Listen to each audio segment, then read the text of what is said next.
Elecon hall, तारीख 11 सितंबर रविवार।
विनंती की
योग की बात समझने से पहले थोड़ी सिस्टम के बारे में समझना जरूरी होता है। ये दावरिया की सिस्टम जो है करीब 30 साल पहले हम लोगों को जुड़ना हुआ था और शुरुआत में दावरिया था उसका ये छोड़ने के बाद शिविर वगैरह चलाते थे। धीरे धीरे करके ग्रुप निर्माण हो गया था 2-3 सालों के अंदर। पर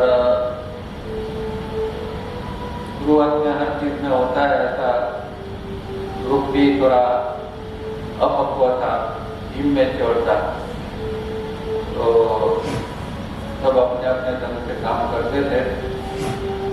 हार्मोनी सिंक्रोनाइजेशन कम था। तो जैसे जैसे समय बीतता गया और समझ बढ़ती गई, साधना बढ़ती गई, तो फिर पूरा सिंक्रोनाइजेशन होने लगा। सब उसने साथ में रहकर काम करने लगे। आज 1 साल के बाद देखता हूँ कि अब ग्रुप जो है वो थोड़ा मैच्योर हो गया है।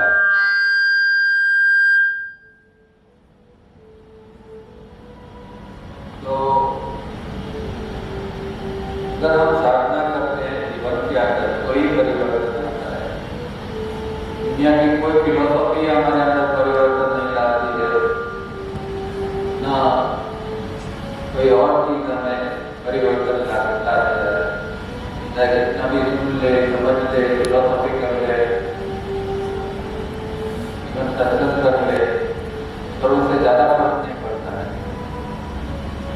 तो फर्क पड़ने के लिए जरूरी है कि हमें साधना करनी, और साधना के कारण धीरे धीरे ग्रुप के अंदर भी परिवर्तन आ रहा है। धीरे धीरे करके ग्रुप थोड़ा सहनशील हो रहा है, एक दूसरे को टॉलरेट करते हैं, और इस तरह साधना और साथ में ग्रुप आगे बढ़ता है। तो हम सिस्टम की बात कर रहे थे, और जब कोई सिस्टम की स्थापना करने वाला या जो कोई गुरु होता है, वो जब फिजिकल देह में नहीं होता है तो कभी हमें ऐसा लगता है कि भाई अब सिस्टम कैसे आगे चलेगी। पर जो चेतना बहुत पावरफुल चेतना होती है, वो फिजिकल देह में न होने के बावजूद भी वो बहुत सारा काम कर सकती है। और इतने 25-30 सालों में हमने देखा कि सावरिया जी फिजिकली तो हमारे साथ नहीं है, पर उनकी चेतना प्रचंड रूप से काम कर रही है। अब सोचिए, एक आज का एग्जाम्पल, हम यहाँ करीब करीब 250 लोग इकट्ठे हुए हैं। ये क्या हमारी मर्जी से इकट्ठा हुए हैं? हमारे प्रयत्न से इकट्ठा हो गए हैं? कोई शक्ति काम करती है। हाँ, हम निमित्त बनते हैं, और निमित्त वही बनता है कि जिसके अंदर सरेंडर का भाव होता है, वो निमित्त बन सकता है। प्रकृति जो है वो हमारा उपयोग करना जानती है। अगर आपके अंदर अच्छाई है तो प्रकृति अच्छाई का उपयोग करेगी, आपके अंदर बुराई है तो उसका भी प्रकृति उपयोग कर लेगी। क्योंकि प्रकृति का एक ही काम है ये यहाँ संसार के अंदर बैलेंस लाने का। वो अच्छाई और बुराई के बीच में हमेशा प्रकृति बैलेंस रखना प्रयत्न करती है। तो बुराई को बहुत बढ़ने नहीं देती है, और बुराई के सामने, क्योंकि ये जो सर्जन हुआ है वो द्वैत में हुआ है। द्वैत मतलब दो चीज। तो जो द्वैत में हुआ है, इष्ट और अनिष्ट दोनों साथ साथ में चलते हैं। और कोई भी महापुरुष या भगवान का कोई स्वरूप कभी भी आके अनिष्ट को संपूर्ण रूप से खत्म नहीं कर सकता, और करेंगे भी नहीं। फिर अनिष्ट का भी एक वजूद है, इसके सामने अनिष्ट को रखना पड़ता है, तो बैलेंस होता है। ये थोड़ी हमारी समझ से बाहर की बात है कि अनिष्ट की क्या जरूरत है। जैसे कि तीन गुण है, सत्व, रजस, तमस, तो खाली सत्व गुण से नहीं चलेगा, उसके सामने रजस और तमस की भी जरूरत पड़ेगी। अब कई लोग समझते हैं तमस की क्या जरूरत है, और तमस की भी जरूरत है, इसीलिए भगवान ने ये ट्रायंगल बनाया हुआ है। तो ये जो चीज है प्रकृति में जो बनी है, कुछ भी बुराई नहीं। अब हमारे लिए क्या इंपॉर्टेंट बात है, अगर हम हमारे अंदर बुराई को पलटने देते हैं तो प्रकृति इसका उपयोग कर लेगी। अगर हमारे अंदर अच्छाई को हम पलटने देते हैं तो प्रकृति अच्छाई का उपयोग कर लेगी। तो अगर आपको अच्छे कामों में निमित्त बनना है कि बुरे काम में निमित्त बनना है, वो आपको सोचना है। हमें चॉइस है, प्रकृति का कोई फोर्स नहीं है कि हम अच्छे ही बने या बुरा ही बने। सब कुछ जो डिपेंड करता है वो हमारे अंदर है। हम अच्छे भी बन सकते हैं, हम बुरे भी बन सकते हैं, कोई हमें मजबूर नहीं करता है। तो ये हमेशा एक बात ध्यान में रखनी चाहिए कि प्रकृति हमारा उपयोग कर लेगी, और आपके अंदर जो अच्छाई है अगर, तो प्रकृति अच्छाई का उपयोग करेगी। अब देखिए हिस्ट्री के अंदर चंगेज खान से लेके बहुत सारे जो अफगानिस्तान वगैरह से लुटेरे आके भारत को लूटते रहे इतने सालों तक, तो एक अनिष्ट यहाँ फैल रहा था। और क्योंकि प्रकृति को बैलेंस करना होता है, तो ऐसे लोगों के अंदर जो कुछ होता है उसका वो उपयोग करती है। और लेटेस्ट एग्जांपल है हिटलर का। हिटलर के अंदर इतना जहर भरा हुआ था, इतना खुन्नस था, और प्रकृति को उस समय उसका उपयोग करना था, कुछ बैलेंस करना था। तो प्रकृति ने उसका उपयोग कर लिया और जो डिस्ट्रक्शन करना था वो उसके माध्यम द्वारा हो गया। तो इससे हम क्या समझ सकते हैं? आपको अगर आपके अंदर आप बुराई को पलटने देंगे तो प्रकृति आपका उपयोग करके फेंक देंगे। हिटलर ने जो किया उसके द्वारा लाखों लोग मर गए। अब वो जो पाप उसके सर पर था तो कितने जन्म तक उसको झेलना पड़ेगा। तो एक गलती भी हम करते हैं तो उसका जो है रिफ्लेक्शन प्रकृति के अंदर हमेशा आता है। हम हमेशा दूसरों के बुराई देखते हैं, दूसरों का कसूर ढूंढते हैं, उसने ऐसा क्यों किया, उसने ऐसा नहीं करना चाहिए। जब हम दूसरे के अंदर कुछ ऐसा देखते हैं और हमें बुरा लगता है तो पहले हम अंदर देखेंगे तो पता चलेगा कि यही चीज हमारे अंदर है। और शायद किसी ने आपको क्रिटिसाइज किया है तो आप जरा पीछे जाके देख लेना, कभी ना कभी आपने भी उसको क्रिटिसाइज कहीं ना कहीं किया होगा। अगर एक्सप्रेस वे में नहीं किया तो मन के अंदर भी किया होगा। तो प्रकृति जो है ये रिफ्लेक्शन का काम करती है। दूसरे के अंदर जो चल रहा है वो प्रकृति आपको ही बता रही है। मुझे अगर आपके अंदर कोई बुराई दिख रही है तो वो मेरी बुराई है, वो मैं आपके अंदर देख रहा हूँ। मुझे किसी के अंदर अच्छाई दिख रही है तो मेरी अच्छाई है, वो मैं आपके अंदर दिख रहा हूँ। क्योंकि प्रकृति जो है मिरर का काम करती है। वो आपके अंदर है वही सामने वाले के अंदर का जो बताए। तो ये ऐसी छोटी छोटी सूक्ष्म चीजें हैं जिसको हमें समझना चाहिए और हमारे जीवन को थोड़ा व्यवस्थित करने का प्रयत्न करना चाहिए। क्योंकि हर चीज जो है उसका एक सामने रिस्पॉन्स आता ही है। हम कुछ करेंगे उसका रिस्पॉन्स या रिएक्शन हमेशा आएगा। वो अच्छाई के रूप में, बुराई के रूप में, वो अलग बात है। और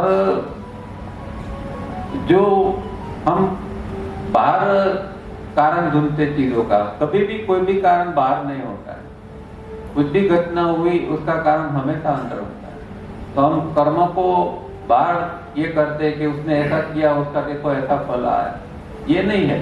मैंने अंदर किसी के बारे में बुराई सोची तो उसका ये रिजल्ट बाहर आया है। तो जो होता है हमारे अंदर होता है उसका हमेशा रिफ्लेक्शन आता है। इस तरह चीजों को, घटना को देखनी चाहिए। और सिस्टम जो है वो गुरु जो होता है जिसकी चेतना पावरफुल होती है तो सालों तक ये सिस्टम चलती रहती है। तो तवरिया जी की सिस्टम आज भी फूल फल रही है, आगे चल रही है। अब हमारी पीढ़ी तो थोड़े समय के अंदर समाप्त हो जाएगी, कुछ सालों के अंदर फिर नई पीढ़ी आएगी, उसको ये काम आगे ले जाना है। तो ये चलता रहेगा। देखते हैं कौन कौन इसके अंदर निमित्त बनते हैं, कौन अपने आप को तैयार करता है वो निमित्त बन सकता है। जिसको कहते हैं ना लायकात, लायक होना। प्रकृति के अंदर प्रकृति देने के लिए तैयार है, हमें खाली हमारी लायकात बढ़ानी है। और वो संसार के अंदर हो या अध्यात्म के अंदर हो, दोनों के अंदर यही नियम काम करता है। संसार के अंदर आपको कोई पद चाहिए तो उसके लिए आपको लायक बनना पड़ता है। अध्यात्म के अंदर आपको आगे बढ़ना है और कुछ काम करना है तो उसके लिए भी आपको लायक बनना पड़ता है, तैयारी करनी पड़ती है। फिर प्रकृति आपका सही उपयोग करेगी। तो आगे ये सारी चीजें हैं, धीरे धीरे देखते हैं सिस्टम। भगवान बुद्ध ने जब उनकी शिक्षा दी थी तो उन्होंने कहा था कि भाई ये मेरी शिक्षा 500 साल तक तो चलेगी। क्योंकि बहुत आगे जाने के बाद हर चीज में करप्शन आता है।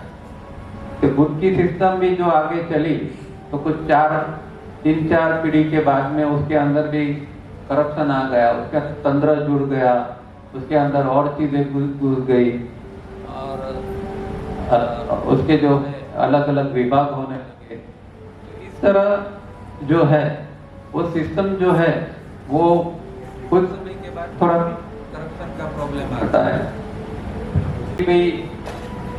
योग हमें क्यों करना चाहिए? आप सब योग के लिए यहाँ आए हैं, कई लोग नए होंगे, शुरुआत करनी होगी, सीखना होगा, कई लोग जो है पुराने होंगे। तो योग क्यों करना हम चाहते हैं? इसका मतलब ये है कि कुछ तो कमी है हमारे अंदर। कमी को पूर्ण करने के लिए ही हम योग करना चाहते हैं ना। तो हो सकता है किसी के अंदर शारीरिक स्तर पर कमी है, किसी के अंदर या हम सबके अंदर हर एक स्तर के ऊपर कुछ ना कुछ होता है।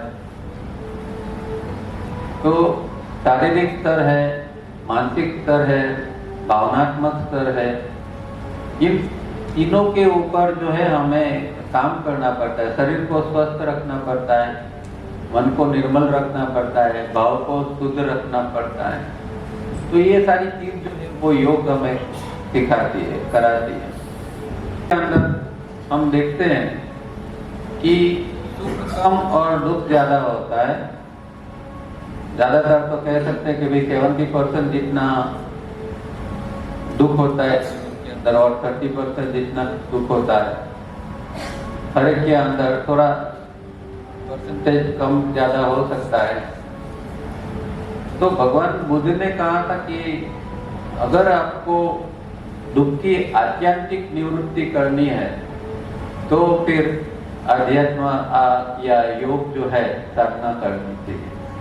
तो हमारे जो दुख जो है आज है और कल आने वाला है। इसलिए पतंजलि ऋषि ने एक सूत्र कहा, pain which is yet to come can be warded off. जो पेन मतलब दुख, जो दुख आने वाला है उसको हम वॉर्डेड ऑफ कर सकते हैं, उसको हम रोक सकते हैं। तो योग का ये फायदा है। हमें पता है कल दुख आने वाला ही है, पर आज हमारे पास उसका कोई उपाय नहीं है। पर अगर योग करते हैं तो जो दुख आने वाला है, शारीरिक स्तर पर आने वाला है, तो उसको भी हम रोक सकते हैं। मानसिक स्तर के पर दुख आने वाला है उसको भी रोक सकते हैं, और इमोशंस रीजन के कारण जो आने वाला है उसको भी हम रोक सकते हैं। तो ये योग की एक ब्यूटी है कि योग अगर हम करते हैं तो शरीर स्वस्थ रहेगा, तो शरीर के आने वाले रोग नहीं आएंगे या कम आएंगे। मन हमारा स्वस्थ है तो मन के रिलेटेड जो साइकोलॉजिकल जो डिसीजेस है वो नहीं होंगे। और इमोशन जो है वो इमोशन जो हमारा फ्लक्चुएट होता है और उसके कारण बहुत सारे रोग या बहुत सारी तकलीफें, दुख आता है। तो तीनों को बैलेंस करने के लिए योग करने की जरूरत है।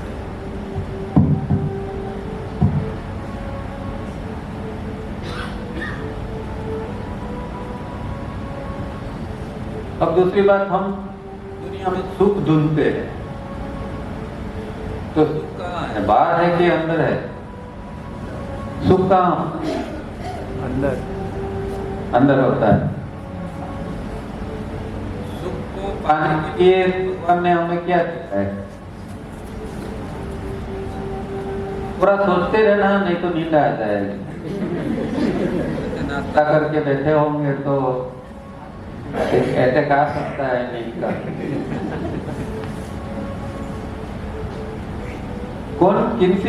किन चीजों से हम सुख को अच्छी तरह पा सकते हैं हमारे अंदर? भगवान ने हमें क्या दिए? 5 इंद्रिया। हाँ, 5 इंद्रिया। आप अभी कान से सुन रहे हैं, अगर आपका कान ठीक है तो ठीक से सुन सकोगे, आंख से देखते हैं। पर ये जो चीजें जो है, ये 5 इंद्रियां हमारी जो है अभी ट्रेंड नहीं है। तो क्या होता है कि हम इसका सही उपयोग नहीं करते। बाकी ये 5 इंद्रियों का अगर हम सही उपयोग करेंगे तो बहुत सुख है, इस जगत के अंदर भी सुख है। अब सूर्यास्त हो रहा है, सूर्योदय हो रहा है, आंख से देखते हैं, पर मन हमारा कहीं और होता है। तो जो हमने देखा, जो इंद्रिय का उपयोग करना है वो सही ढंग से हमने उपयोग नहीं किया, तो जो सुख मिलने वाला था वो सुख जो है वो उससे हम वंचित रह गए। अच्छा सा म्यूजिक चल रहा है, थोड़ी देर कान में सुना, फिर विचारों में गुम हो गए। तो जो संगीत का सुख मिलने वाला था वो नहीं मिल रहा। तो 5 इंद्रिय अगर सही ढंग से काम करती है और उसका मन को सहकार मिलता है तो जो है हमें बहुत सुख मिल सकता है। बाहर सुख ढूंढने की जरूरत नहीं है, खाली अपनी इंद्रियों को जो है वो ट्रेन करनी है। गीता में अर्जुन भगवान को पूछते हैं कि भाई ये ऐसी कौन सी चीज है कि इंसान को परवश बना देती है, जैसे खींच के उसको ले जाती है। वो बुरा नहीं करना चाहता है तो भी उससे बुराई हो जाती है, वो गलती नहीं करना चाहे तो भी उससे गलती हो जाती है। तो ऐसी कौन सी चीज है जो इसको खींच के ले जाती है? तो भगवान कहते हैं ये इंद्रिया इतनी पावरफुल है, जब भी वो उसके विषय को देखती है और उसकी ओर खींच जाती है। विषय मतलब ऑब्जेक्ट, बाहर। आंख का विषय है बाहर की चीज को देखना, कान का विषय है सुनना। तो 5 इंद्रिय है, 5 विषय है। तो ये हमेशा जो है वो हमेशा खींचती रहती है, इंद्रिया जो है वो बाहर खींचती रहती है। और ये जो इंद्र शब्द आया है ना, वो इंद्रिय से आया है। इंद्रियों का मालिक जो है वो इंद्र। अब इंद्र क्या काम करता है? हमारे शास्त्रों में वो कथा आती है ना, जब कोई ऋषि मुनि बहुत तप करता है तो क्या भेजता है वो? अप्सरा। अब एक अप्सरा का नाम है उर्वशी। उर्वशी का अर्थ क्या है? उर्वशी। उर मतलब हृदय, वशी मतलब वश करना। जो चीज हृदय को वश कर लेती है उसको उर्वशी कहते हैं। अब गाड़ी रास्ते पर से एक सरस जा रही है और आपका ध्यान खींच गया वहां, आपको भाग रही और आपको लगा कि मुझे ये गाड़ी चाहिए, तो क्या हुआ? अंदर से उर्वशी जाग गई। वो उर्वशी नहीं आती है, ये सब अप्सराएं हमारे अंदर ही बैठी हुई है। तो ये सब जो नाम है उसके एक अर्थ होता है। तो कोई भी चीज जो हमें अट्रैक्ट करती है, वो जो चीज है वो उसको अप्सरा भाई આપણે માસ્ટર બનીએ ને તો આવું થાય।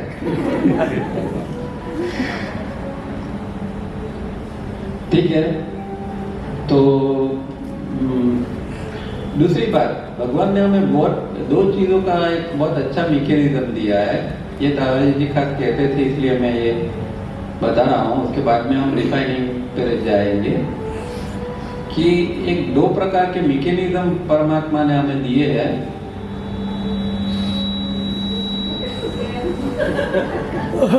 पर इंसान तो आखिर इंसान है, वो हर चीज को बिगाड़ देता है। तो 2 मैकेनिज्म क्या दिया है? एक हैबिट मैकेनिज्म भगवान ने दिया है। पता है, हम हर चीज शुरुआत में जब सीखते हैं तो ध्यान से करते हैं, थोड़े समय के बाद में हमें फिर उस चीज के अंदर अटेंशन देने की जरूरत नहीं पड़ती है, तो मैकेनिकल होती है। इसको आदत कहते हैं। तावड़िया जी उसको एटीट्यूड कहते हैं, और वो जीवन में जरूरी है। ऐसा नहीं है कि हर चीज में अटेंशन देना चाहिए। जीवन में बहुत सारी चीजें मैकेनिकली होनी चाहिए, वरना जीवन दुष्कर हो जाता है। अगर हर चीज में आप अटेंशन लगाने जाओगे तो दिमाग खाली हो जाएगा। बहुत सारी चीजें जो है वो, जैसे कि आप गाड़ी सीखते हैं तो पहली बार आपको बहुत अटेंशन देना पड़ता है। अब मानो कि ये आदत का मैकेनिज्म ही हमारे अंदर नहीं होता तो क्या होता? हर समय हम गाड़ी चलाते तो आदत से नहीं चला सकते। जैसे पहली बार चलाते हैं इस तरह चलाएंगे, तो पहली बार कैसे गाड़ी चलाते हैं? तो गियर में डालना है वो सीखना पड़ता है, फिर एक्सीलेटर क्लच उसको सिंक्रोनाइज करना पड़ता है। अब बार बार चलाते तो आदत बन जाती है। अब कुछ सोचने की जरूरत नहीं पड़ती है, हम बात करते हैं, विचार करते हैं, तब भी गाड़ी चलती रहती। तो ये आदत का मैकेनिज्म बहुत इम्पोर्टेंट है, भगवान ने दिया है। पर दूसरी बात ये है कि कई जगह पर हमें अटेंशन देने की जरूरत होती है। अब ये आदत का मैकेनिज्म वहां भी अप्लाई होने लगता है तो गड़बड़ी हो जाती है। अब साधना का क्षेत्र है, उसमें क्या करना पड़ता है? अटेंशन देना पड़ता है ना। साधना बिना अटेंशन होती है? नहीं होती। आप रिफाइनिंग करने जाओगे और मैकेनिकल करोगे तो वो कोई फायदा नहीं है, वहां अटेंशन देने की जरूरत है। पर क्योंकि आदत का मैकेनिज्म इतना बढ़ गया हमारे अंदर कि हम रिफाइनिंग भी फिर मैकेनिकल करेंगे। तो ये हमें एक आना चाहिए कि कौन सी जगह पर हमें आदत मैकेनिज्म का उपयोग करना है और कौन सी जगह पर अटेंशन को पे करना है। अब क्रिश्चियन रिदमिक ब्रीदिंग है, वो आदत मैकेनिज्म पर चल रहा है कि अटेंशन का मैकेनिज्म पर चल रहा है? बोलो, बहुत सारे लोग क्रिश्चियन तो करते होंगे। हाँ, बाद में आता पहले अटेंशन बाद में आता बाद में हैबिट, बराबर। तो पहले जब सीखते हैं तो अटेंशन देना पड़ता है शरीर से। फिर तावड़िया जी क्या कहते हैं कि भाई इसको आदत बना दो, तो रात को सोते समय करोगे तो उसकी आदत बन जाएगी। आदत बन जाएगी तो फिर हम दूसरे कामकाज भी करेंगे और उस समय सिस्टम भी हमारा चालू रहेगा। तो यही होना चाहिए, इसको आदत बनानी चाहिए। तो हर आदत जो है वो मैकेनिकल है या बुरी है ऐसा मानना नहीं है। जहाँ आदत से काम लेना है वहाँ आदत से काम लेना है, और जहाँ अटेंशन देने की जरूरत है वहाँ अटेंशन देने की जरूरत है। दूसरा जो मैकेनिज्म है मेमोरी का मैकेनिज्म भी भगवान ने दिया, उसको भी हमने करप्ट कर दिया। मेमोरी जो है वो जीवन जीने के लिए, मेमोरी के बिना तो जीवन चलेगा नहीं। आपको घर से यहाँ हॉल तक आना है तो मेमोरी नहीं होगी तो आप कैसे आओगे? आप जो सीख रहे हैं वो सब आपके अंदर उसकी मेमोरी नहीं बनेगी तो आप जीवन कैसे चलेगा? अब मेमोरी करप्ट होती तो क्या होता है, क्या होगा सोचिए, क्या करेगी मेमोरी? ब्रूडिंग एंड डेydreaming, भूतकाल में जाएगी या भविष्य काल में जाएगी?